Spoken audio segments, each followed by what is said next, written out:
Canada Tours.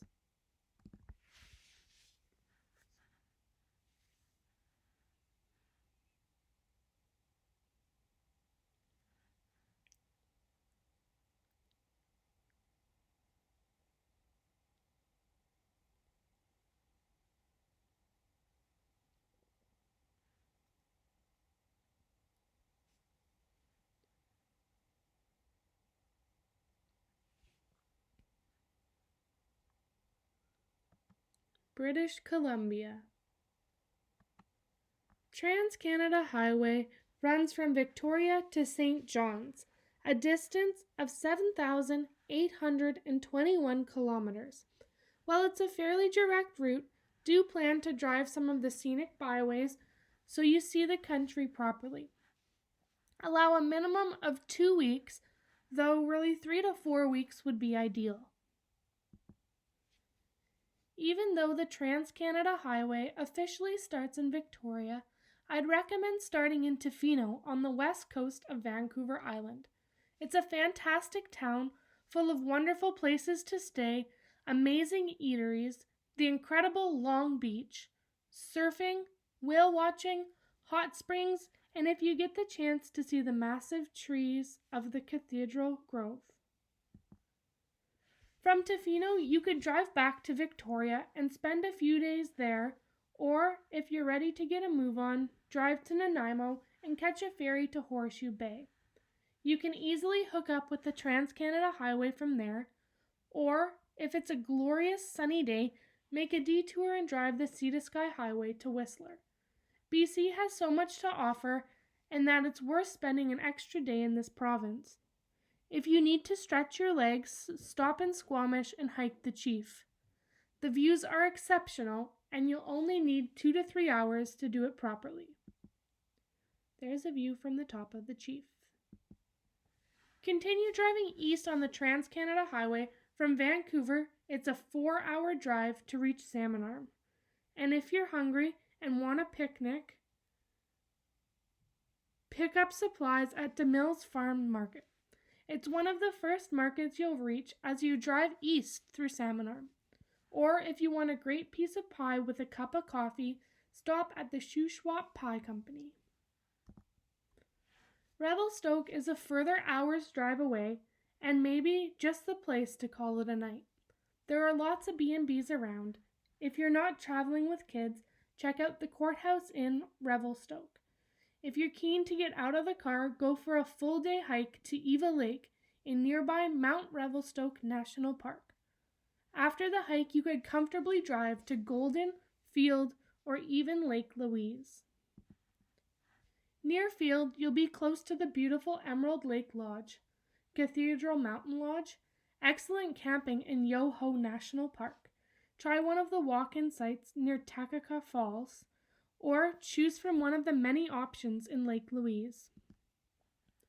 Iceline Trail. If you have time for one hike in BC, do the Iceline Trail in Yoho National Park.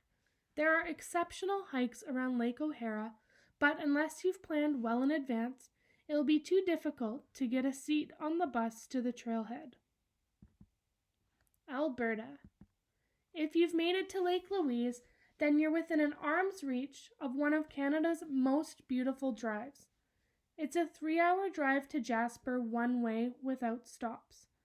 And you really do need to get out at scenic overlooks along the way and take in the majesty of Canada's Rocky Mountains. So give it at least a day and then continue east again from Lake Louise. Calgary is an hour's drive east of Canmore. In July, it's famous for free pancake breakfasts all over the city as part of the annual Calgary Stampede. Buy a cowboy hat, throw on a pair of cowboy boots, and be a part of the energy.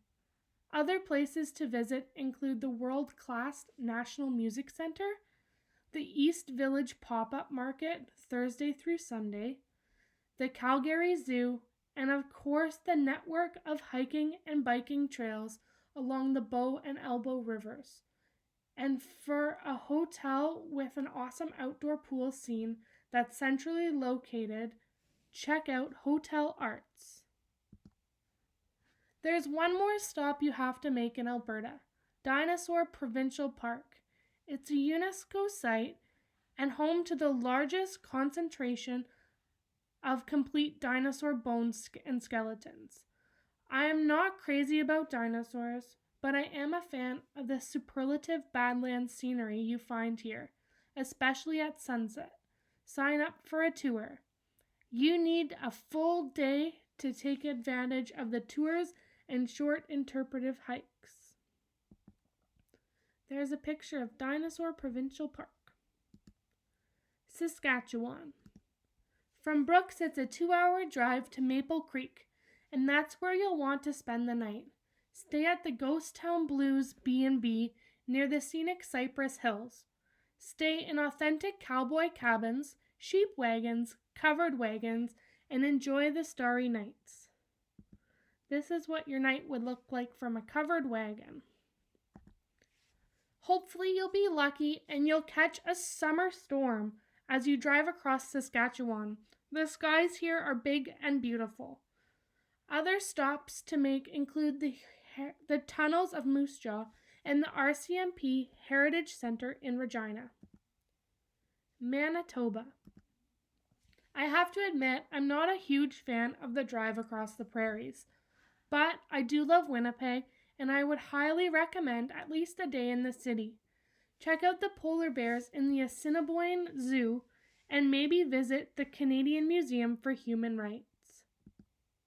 There's the bears swimming at the Assiniboine Zoo.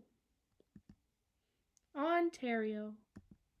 To get to Toronto from Winnipeg will take you just shy of 24 hours of driving, so you really must break up the drive. Toronto isn't actually on the Trans-Canada Highway, so decide by the time you reach Sudbury if you want to include a stop to the city. If you're willing to drive an additional 90 minutes from Toronto, you could visit Niagara Falls in the cute town of Niagara-on-the-Lake. Otherwise, head to Ottawa via North Bay. Some of the stops to consider making in Ontario include the following. Enjoy a picnic at Kakabaka Falls, just west of Thunder Bay. Detour to Sleeping Giant Provincial Park, where you can camp, and do the top of the giant hike for airy views over Lake Superior. This is the view over Lake Superior. South of Wawa, stop in Agawa Bay in Lake Superior Provincial Park. Not only is there beautiful camping, but excellent hiking and lots of it.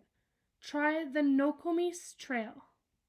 In Ottawa, check out the Byward Market, Parliament Hill, and consider renting a bike and cycling for a couple of hours along the Rideau Canal. This is an especially beautiful outing in May when the tulips are around. Quebec. It's a quick drive between Ottawa and Montreal. In summer, Montreal is Festival Central, so do some research before you arrive if that's what you love. Be sure to stop in Quebec City and walk the cobblestone streets of Old Quebec. Visit Montmorency Falls and check out the food scene in Ile-d'Orleans. Consider an up and backside trip to beautiful Bay St. Paul and even as far as the mouth of the Saguenay River. Then you could take advantage of superlative whale watching trips in the St. Lawrence River. You might even see a blue whale. New Brunswick. Returning to Quebec City, continue on the south shore of the St. Lawrence River to follow the Trans-Canada Highway to New Brunswick. If you love lobster, plan a side trip to Shediac to capture the Lobster Festival in July. This is the town of Shediac, and there's a big lobster right welcoming you into town. Again, if you have time, it's worth the side trip to check out the Fundy Isles, especially Grand Manan Island. There's whale watching, hiking, kayaking, biking, birding, and plenty to do along with a laid-back vibe. Nova Scotia. The Trans-Canada Highway bypasses Halifax, the scenic South Shore, and the area around Wolfville. 3 of my favorite places to see in Nova Scotia. Add in a day or two so you can visit Peggy's Cove, Blue Rocks, Lunenburg, and the wineries near Wolfville. Stay in a lightkeeper's cabin at Cape Dore on the Bay of Fundy, and then continue east to Cape Breton Island. You absolutely must drive the Cabot Trail. There's a lighthouse over the Bay of Fundy. Prince Edward Island. You primarily want to visit PEI for its magnificent beaches. Bypass the busier Cavendish Beach and head instead to Greenwich section of PEI National Park. The boardwalks, beaches, and parabolic sand dunes here are a delight. Pack a picnic so you can stay a while. Stay at the inn at Bay Fortune where the meals are memorable.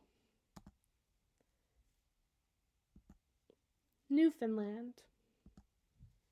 In my opinion, you could easily spend a few weeks in Newfoundland. It's a big province rich in history and natural beauty, and the people of Newfoundland are renowned for their hospitality. The Trans-Canada Highway takes you to St. John's by the way of Deer Lake. Make the less than hour's detour and visit Gros Morne National Park. If you only have time for one thing, to the boat ride on Western Brook Pond.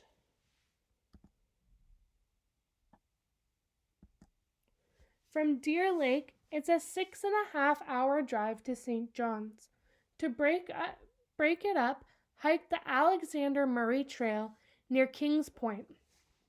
It has 2,200 steps and offers great views once you reach the high point. Absolutely add a day to hike at least one section of the East Coast Trail. The Sugarloaf Path is particularly lovely and allows you the chance to visit Quidi Vidi Village. End the trip with a swig of Screech.